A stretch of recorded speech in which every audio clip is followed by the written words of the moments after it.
faith, belief, religion. Personally, I subscribe mainly to Buddhism because it's a very open faith. You pretty much can believe whatever you want. They simply advocate a strong foundation in truth, a foundation without flaws. That's one of their main principles, is making sure that your foundation is sound logically, so that everything that comes from that foundation is rooted in sound logic.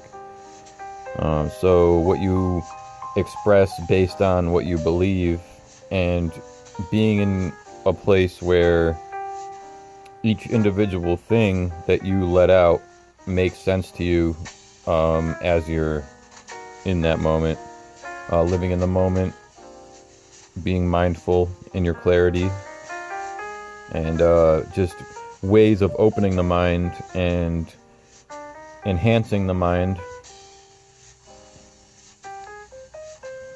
for better functionality and better patience, awareness, and just generally an easier, stronger version of life, you know. And there's much philosophy, there's much scripture and stories and a lot of really good stuff.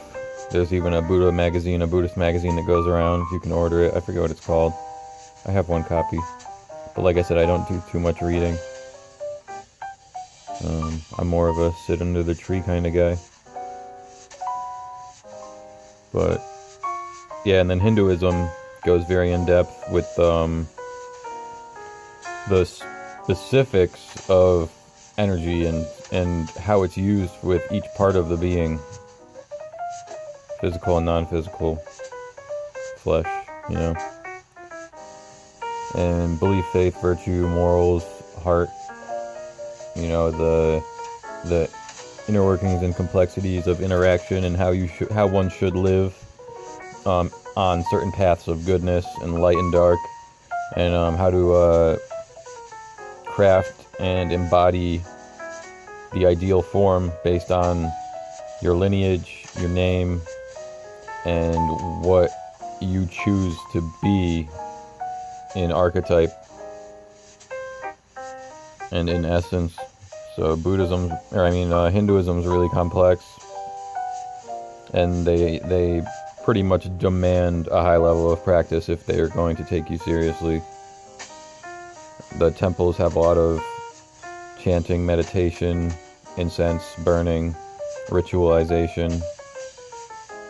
It's very deep and it's very involved. Buddhism is very simple, you know. It's walking and meditating and talking, sitting, and being in the moment and mindful, as in cherishing each thing you do and appreciating your life for what it is.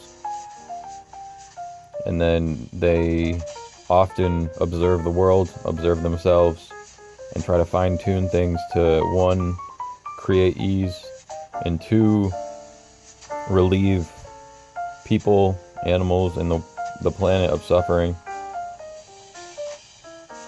And that's the path that I've been walking, is the relief from suffering.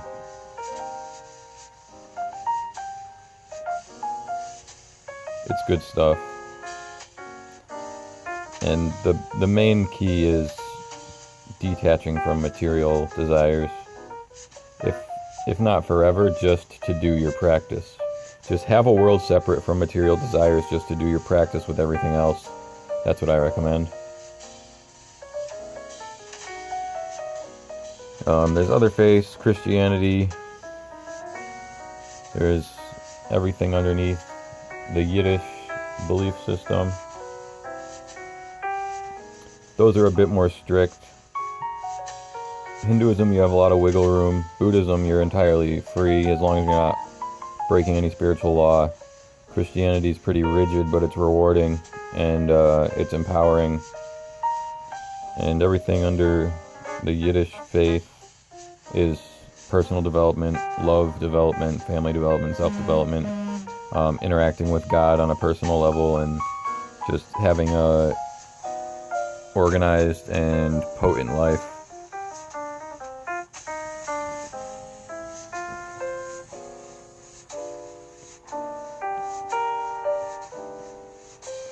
So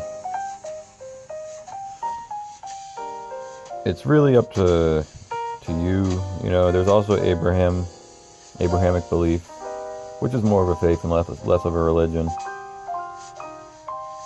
And that's just about living out of your joy. You know, doing what you enjoy and then allowing your joy to guide you to a higher experience of life. Being able to resonate on a higher frequency on the electromagnetic spectrum. The emotional scale, Abraham calls it, where joy, knowledge, and peace are at the top, and fear is at the bottom. And then the teachings of Joseph, which are, you know, goodness above all things, and honesty and loyalty, and living genuinely for yourself, and to make sure that you're never the wrong example for others. And that's just how that goes, you know. Being a saint, being an angel. And once again, like I said, those realms, the holy realm, the holy saint, the holy angel, that's just a logical formula. To be an angel, you just have to embody a certain logic. It's a certain level of light and goodness. And the saint is a certain level of goodness and sanctity.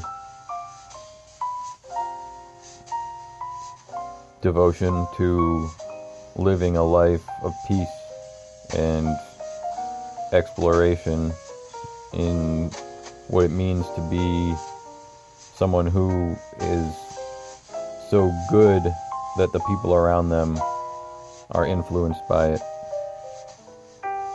So your faith, you know, regardless of whether or not you call it religion or anything else, those properties and those principles most likely align with a religion or a belief system with a name on it. So maybe think about what you believe in and wonder if it lines up with anything in this video, and maybe you'll be interested in exploring a religion or a faith. Don't be afraid. Buddhism's a great place to start because it doesn't confine you in any way. You leave whenever you want, no strings attached. Love you.